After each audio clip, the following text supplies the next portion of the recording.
traits that lead to adultery. 60, 70 years ago, adultery was pretty much men committing adultery with women who were either in a lower social status or socioeconomic status. All right. It was men taking advantage of women for the most part. However, based on her book, Not Just Friends, did you get that title? Not Just Friends, by Dr. Shirley Glass, some of the latest research on adultery. Her work was brilliant. It's a great book, particularly if you're a therapist and want to learn some things about the research around adultery. What she points out is over time, men and women are pursuing adultery about equal. But what is different with adultery today is that for the most part, a lot of adultery, the couple who's committing adultery, they're actually emotionally connecting. They're actually bonding on some level.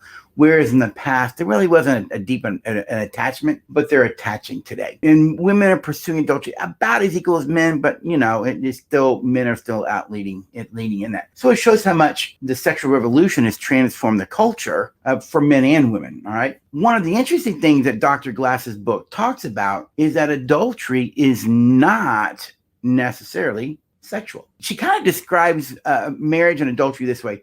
She says, think about a house and you're married and you got this wonderful house, all right? It's like this protective wall around your marriage. It's probably better you think of a wall than a house. Is you have this protective wall. And as long as you guys are using the wall to protect what we call us, your marriage will thrive. But the moment one person emotionally opens their heart to another person, she describes it as you put a window in the wall. The moment you put a window in the wall so you can see out, you internally build a wall between you and your spouse. Did you get that? There's a protective wall around your marriage, your relationship. We call us. But the moment one person builds a window in the wall to see someone else, you inherently build an internal wall within that protective box between you and your spouse. And they will feel it and sense it because like we always say in our work, when us is in the house because you can feel his presence, and when it's not, you can feel its absence. And everything you do gives to you or gives to us. There is no other option. Adultery isn't just sexual. It can be emotional. And Dr. Glass's book does indicate that a lot of adultery today starts out more emotional adultery, and then it moves into the physical/sexual. And so you've got to guard your heart. You got to protect us. But what are some traits that lead to adultery?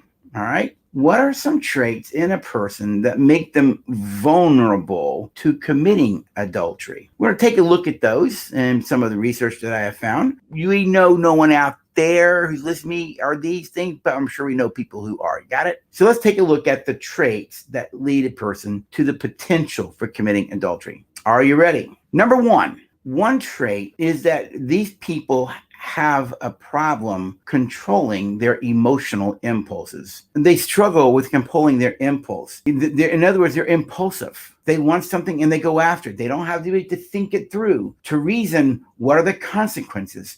I want what I want when I want it, all right? Not that it's an enablement or an entitlement attitude, because I think there's a potential for that, but it's like you don't think about it because you're motivated by needs. You're motivated by emotion. You're motivated by primal instinct. I want it and I want it now. And you just go do what you got to do. These folks really are immature at the emotional level.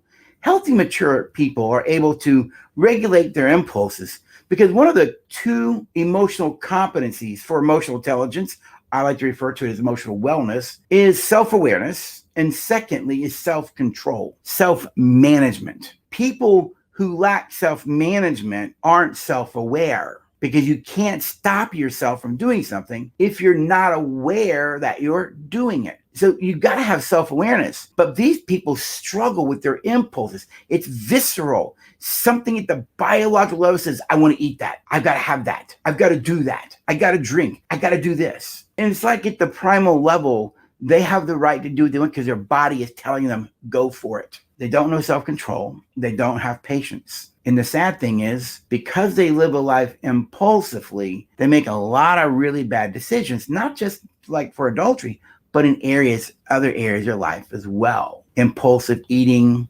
impulsive spending, addictions can develop because of all of this. There is those people who will struggle because they don't know how to control their impulses, those biological impulses. Number two, if you have a propensity toward adultery, not that you will, if you have narcissistic tendencies.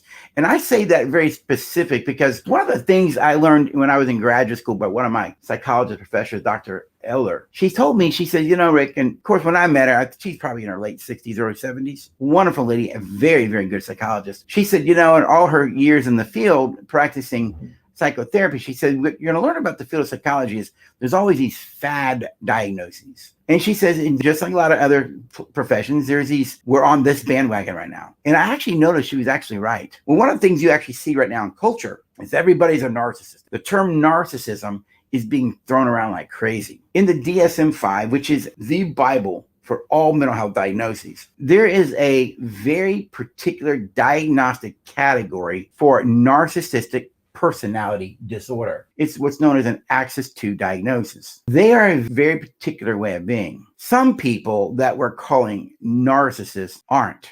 They may be highly selfish, but that's not narcissism as a diagnostic term. Some people have narcissistic traits, but to be a narcissistic personality disorder is a very particular way of being. And guess what? In every addictive personality is what Craig Knockin refers to and others who study the addictive personality, what he calls addictive narcissism. In other words, there is a narcissistic trait in every addictive personality, but having a narcissistic trait as an addict is not being a narcissistic personality disorder, all right? However, there are people who have narcissistic tendencies. They're highly selfish. They have a sense of entitlement, a lot of self-flattery. They always think of themselves. They may have some level of compassion, but ultimately it is about them. I want what I want, and I'm going to have what I want. And no one's going to tell me what I can or can't do, what I can or can't be. Whenever you have a sense of narcissistic, these tendencies, you lack empathy. You don't think about the feelings of others, because all you really do is think about what you want, because that really is a focus of narcissism. Some of you may not know where that term comes from. It goes back to a lore, hundreds of years ago. Narcissus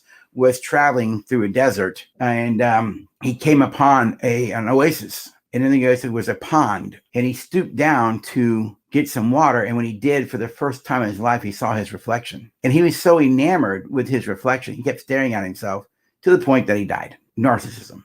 Which thus we get the name narcissist to narcissism. So yes, there are people who have narcissistic tendencies, and in their mind, I can do this. I have a right to do this. This is good for me.